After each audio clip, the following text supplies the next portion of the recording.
Sidik mewakili SMA Negeri 2 Unggul Ali Hashimi. Saya dan teman-teman saya sudah divaksin. Alhamdulillah kami semua baik-baik saja. Kepada teman-teman semua, janganlah mudah percaya dengan berita hoaks. Dan marilah kita vaksin untuk menjaga kekebalan tubuh dari virus COVID-19. Vaksin, yes! Tutup. Assalamualaikum warahmatullahi wabarakatuh. Assalamualaikum warahmatullahi wabarakatuh. Saya Nur Aina, saya mewakili Dayah Putri Muslimat Al-Muhajirin. Saya dan santri-santri di sini alhamdulillah sudah divaksin. Alhamdulillah kami semua baik-baik saja. Kepada kawan-kawan semua, jangan mudah percaya dengan berita hoaks.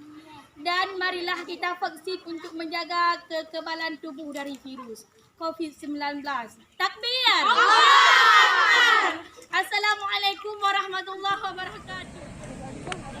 Assalamualaikum warahmatullahi wabarakatuh. Kami siswa-siswi SMA Negeri 1 Unggul vaksin. Untuk teman-teman tidak usah takut karena vaksin aman dan halal guna memproteksi diri dari COVID-19 dan kami siap melaksanakan kegiatan belajar tatap muka.